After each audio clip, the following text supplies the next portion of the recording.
भारत अतीतरे तुर्कीरू अनेक थर अपमानजनक कार्यर सम्मुखीन होइथिले मध्य तुर्की तार शत्रुतापूर्ण व्यवहार बंद करिनाही। आउ थरे भारतकू अपमानित करिबाकू तुर्की चेष्टा करिछि। एही कार्य जोगु मेडिटेरानियन सागर चारिपाखरे एक बड़ विवाद सृष्टि होइछि, जहा अंतर्जातीय स्तर रे चिंतार कारण होइछि। तुर्की पुनर्बार भारतकू उत्तेजना सृष्टि करिबाकू चेष्टा करी भारतीय नौसेनार युद्ध जहाज INS त्रिकंडकू अल्टीमेटम देबाकू प्रस्तुत हेला। एही समयरे INS त्रिकंड तुर्कीर सागरीय सीमारे बहुत निकटरे मात्र 450 नॉटिकल माइल दूररे थिला, जहा तुर्की उपरे चापकू आहुरी बढ़ाइला। देशपूर्ण उद्देश्यरे तुर्की INS त्रिकंडकू भयभीत करिबाकू तार जहाजमानंकू पठाइला। एही आकस्मिक कार्यर प्रतिक्रिया स्वरूप भारत तार संपूर्ण सैन्य बाहिनी शक्ति सहित तुर्की को मुकाबिला करिबाकू प्रस्तुत हेला। एही थर भारत गोटिए नुहे 4टी युद्ध जहाजकू मेडिटेरानियन सागर को पठाई तार सैनिक शक्ति प्रदर्शन कला।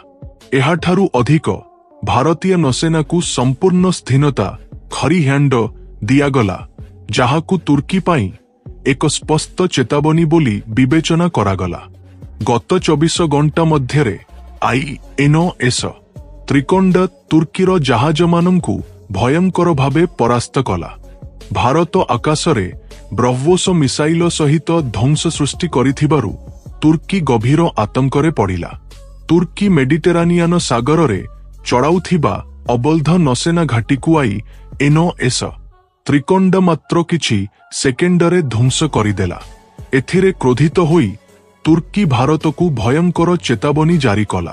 तथापि गत 48 घंटा मध्यरे तुर्की पुनर्बार दुष्टतापूर्ण कार्ୟରେ लिप्त हेला। INS त्रिकंडकू मेडिटेरानियन सागर रे अटकाइबाकू तुर्की भारतकू धमक देला। एही धमककू आहुरी तीव्र करी तुर्की भारत विरुद्धरे आक्रमण भावनारे आगेइला। किंतु तुर्की एक प्रमुख विषय भूलीगला।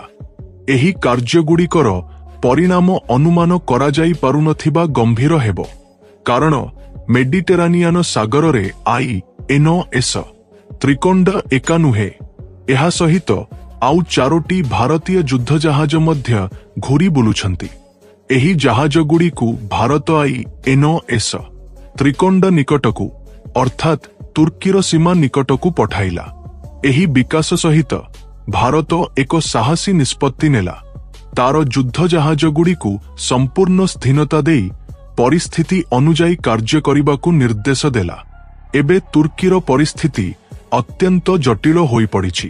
तुर्की एही संकटकू किपरि प्रतिक्रिया करिबो ताहा एबे समग्र विश्व उत्कंठार सह अपेक्षा करिछि। भारतीय नौसेनाकू संपूर्ण स्थिरता दिया जाइथिबारु तुर्की जदि कोनोसी आक्रमण किंबा धमक दिए तेबे ताहार उपयुक्त जवाब देबाकू भारतीय नौसेनाकू अनुमति रहिछि बोली स्पष्ट हेउछि। संपूर्ण तथ्य अनुजाई तुर्की आउ थरे INS त्रिकंडकू घेरी ताकू डुबाइबाकू चेष्टा कला। किंतु गत 48 घंटा धरी तुर्की संपूर्ण निराशारे डुबी रहिछि। गत 12 घंटा धरी तुर्की तार नौसेनाकू INS त्रिकंड निकटरू पछकू हटाउथिले मध्य अप्रत्याशित भावे पुनर्बार ताकू टार्गेट कला। एही विषयर पछरे थिबा कारणगुड़िकू बुझिबाकू एही घटनागुड़िकू गभीर भावे परीक्षा करिबाकू पड़िबो। एही चैनल सहित आगकू बढ़ंतु, एही वीडियो को लाइक करंतु एवं जदि एपर्यंत सब्सक्राइब करिनाहंती दयाकरी सब्सक्राइब करंतु। एही वीडियो रे आमे अति गुरुत्वपूर्ण तथ्य जानिबाकू जाउछु। भारतर परवर्ती पदक्षेप कोन? एही थर भारत एका नुहे इस्राएल सहित किपरि काम करिबो?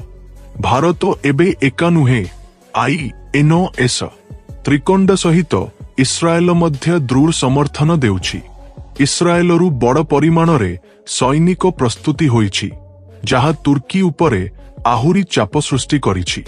भारत वर्तमान केवल एक कूटनैतिक शक्ति नुहे, ଏକ ଶକ୍ତିଶାଳୀ ସୈନିକ ଶକ୍ତି ଭାବେ ମଧ୍ୟ ବିଶ୍ୱକୁ ପ୍ରମାଣ କରିଛି। ମେଡିଟେରାନିଆନ ସାଗରରେ ଭାରତ ନେଇଥିବା ପଦକ୍ଷେପଗୁଡ଼ିକ ଅନ୍ୟ କୌଣସି ଦେଶ କରିପାରୁ ନଥିବା ସାହସୀ କାର୍ଯ୍ୟ ଭାବେ ଠିଆ ହୋଇଛି। ଏବେ INOS ତ୍ରିକଣ୍ଡକୁ ଘେରିବାରେ ତୁର୍କୀର ଚେଷ୍ଟା କେତେ ଶକ୍ତିରେ ପ୍ରତିକାର କରାଯିବ ତାହା ଦେଖିବାକୁ ବାକି ରହିଛି। ଭାରତ ଏହି ସଙ୍କଟରେ ବଡ଼ ନିଷ୍ପତ୍ତି ନେଇଛି ଏବଂ ତାର ନୌସେନାକୁ ବିଶେଷ ନିର୍ଦ୍ଦେଶ ଜାରି କରିଛି। ଏହି ନିର୍ଦ୍ଦେଶଗୁଡ଼ିକ କ'ଣ ତାହା ଜାଣିବା ପୂର୍ବରୁ କମେଣ୍ଟ ବକ୍ସରେ ଭାରତର ଏହି ସଫଳତା ଏବଂ ଏହି ଶକ୍ତି ପାଇଁ ଜୟ ହିନ୍ଦ ନିଶ୍ଚିତ ଭାବେ ଲେଖନ୍ତୁ।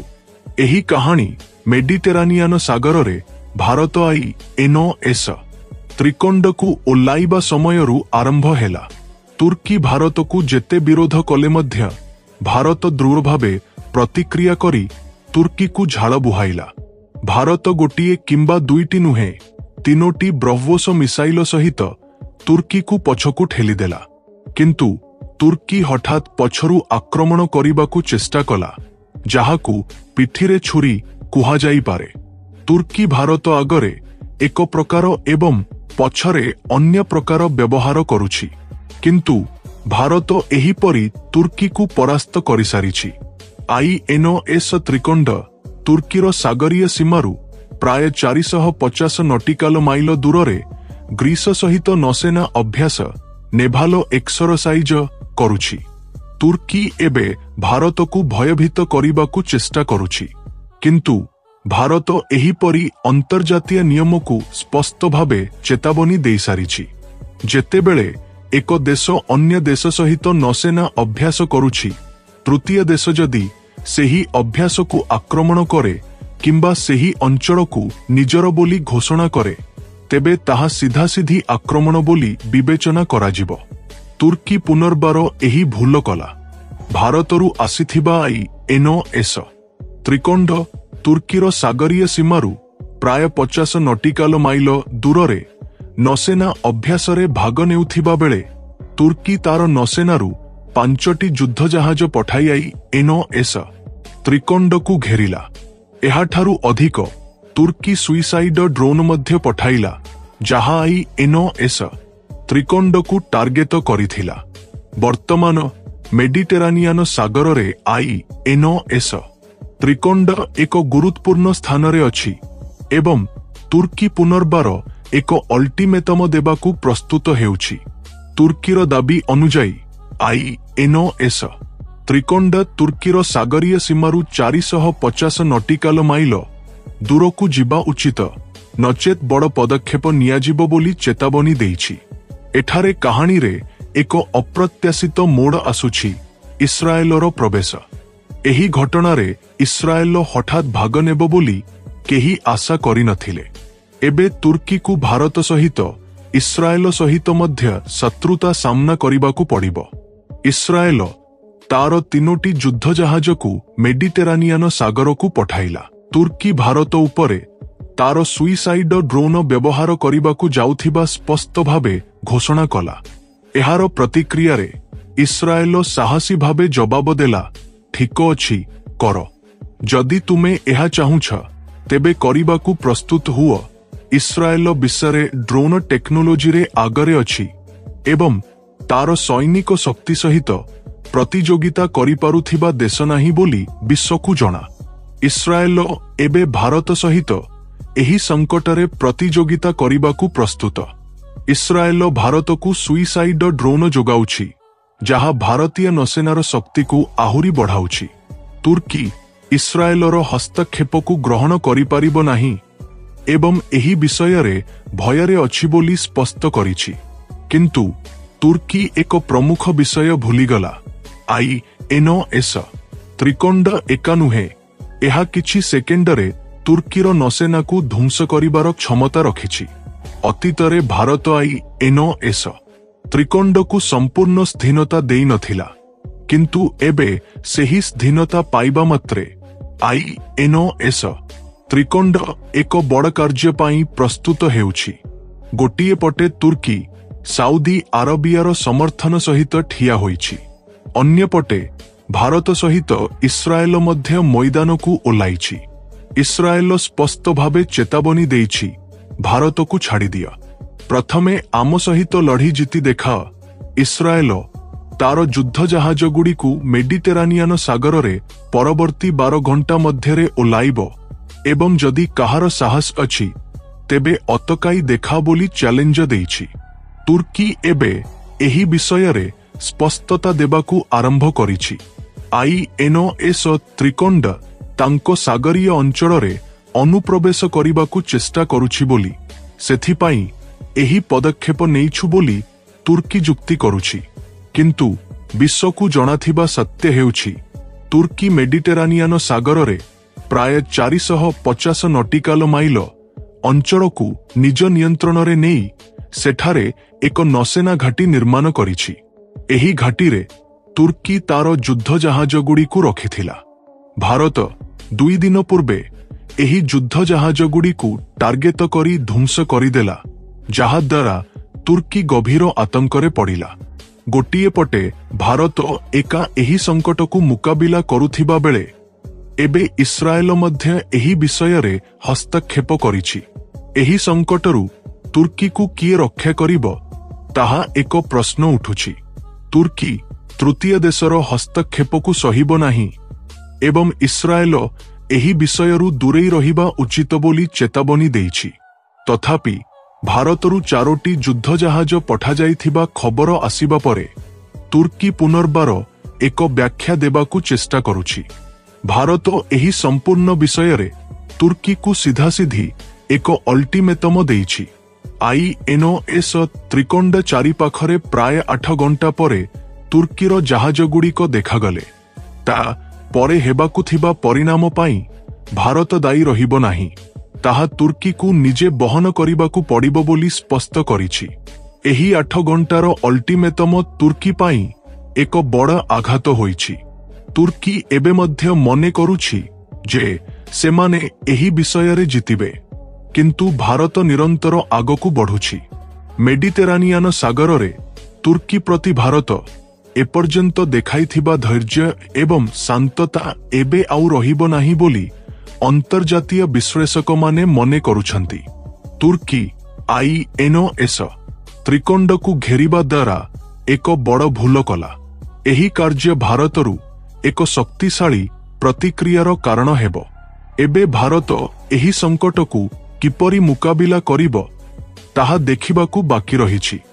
ଗୋଟିଏ ପଟେ ମେଡିଟେରାନିଆନ ସାଗରରେ ତୁର୍କୀକୁ ଶକ୍ତିଶାଳୀ ଭାବେ ମୁକାବିଲା କରୁଥିବା ଭାରତ, ଅନ୍ୟପଟେ ଜାତିସଂଘରୁ ୟୁନାଇଟେଡ୍ ନେସନ୍ସ ଆସିଥିବା ତଥ୍ୟ ଆହୁରି ଆଶ୍ଚର୍ଯ୍ୟ ସୃଷ୍ଟି କରୁଛି।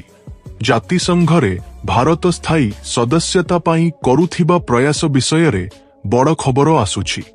ଆଜି ଜାତିସଂଘରେ ଘଟିଥିବା ଘଟଣାଗୁଡ଼ିକ ସମସ୍ତେ ଜାଣିବା ଉଚିତ। ଏହି ବିଷୟରେ ଚୀନ ତାର ଭେଟୋ ଅଧିକାର ବ୍ୟବହାର କରି ଭାରତକୁ ସମର୍ଥନ ଦେବାକୁ ଘୋଷଣା କରିଛି।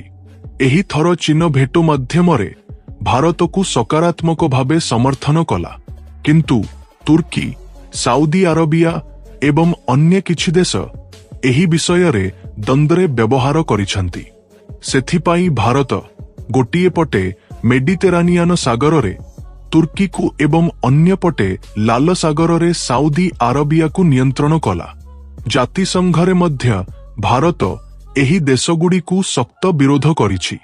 ଭାରତ ତୁର୍କୀକୁ ସିଧାସିଧି ଏକ ଶକ୍ତିଶାଳୀ ଜବାବ ଦେଲା, ଯାହା ଶୁଣି ସମଗ୍ର ବିଶ୍ୱ ଆଶ୍ଚର୍ଯ୍ୟ ହେଲା। ଭାରତ ସ୍ପଷ୍ଟ ଭାବେ କହିଲା, ତୁର୍କୀ ପ୍ରଥମେ ତାର ସୀମାରେ ରହୁ, ତାର ଦେଶର ଲୋକଙ୍କୁ ସୁରକ୍ଷିତ ଭାବେ ଦେଖାଶୁଣା କରୁ। ଉଦାହରଣ ସ୍ୱରୂପ ଭାରତ ଜାତିସଂଘରେ କହୁଥିବା ସମୟରେ ତୁର୍କୀର ପ୍ରତିନିଧିମାନେ ଉଠି କହିଲେ ଯେ ଭାରତ ତାଙ୍କ ବିରୁଦ୍ଧରେ ଭୁଲ ଅଭିଯୋଗ କରୁଛି, କିନ୍ତୁ ସେତେବେଳେ ପ୍ରାୟ 146 ଦେଶ ଭାରତର ପକ୍ଷରେ କହିବାକୁ ଆରମ୍ଭ କଲେ। ଏହା ଦର୍ଶାଉଛି ଯେ ଭାରତ ଯାହା କହିଛି ତାହା ଅନ୍ତର୍ଜାତୀୟ ସମାଜ ଗ୍ରହଣ କରୁଛି ଏବଂ ଭାରତ ଠିକ ଅଛି ବୋଲି ମନେ କରୁଛି। ଏବେ ଦେଖିବାକୁ ବାକି ରହିଛି ଭାରତ ତୁର୍କୀକୁ ଆଗକୁ କିପରି ମୁକାବିଲା କରିବ। ଭାରତର ପରବର୍ତ୍ତୀ ପଦକ୍ଷେପ ତୁର୍କୀ ପାଇଁ ଏକ ବଡ଼ ଆଘାତ ହୋଇପାରେ। ଏହି ସଂକଟରେ ଭାରତ ଏକ ବଡ଼ ପଦକ୍ଷେପ ନେବାର ସମୟ ଆସିଛି ବୋଲି ଆପଣ ମନେ କରୁଛନ୍ତି କି? ଦୟାକରି କମେଣ୍ଟ ବକ୍ସରେ ଆପଣଙ୍କ ମତ ଲେଖନ୍ତୁ। ଏହା ସହିତ ଏହି ଭିଡିଓକୁ ଲାଇକ୍ କରନ୍ତୁ। ଯଦି ଚ୍ୟାନେଲକୁ ସବସ୍କ୍ରାଇବ କରିନାହାନ୍ତି ତେବେ ସବସ୍କ୍ରାଇବ କରନ୍ତୁ ଏବଂ ବେଲ ଆଇକନରେ କ୍ଲିକ୍ କରନ୍ତୁ। ନୂଆ ଖବର ଆପଣଙ୍କୁ ମିଳିବ। ଜୟ ହିନ୍ଦ, ଜୟ ଭାରତ।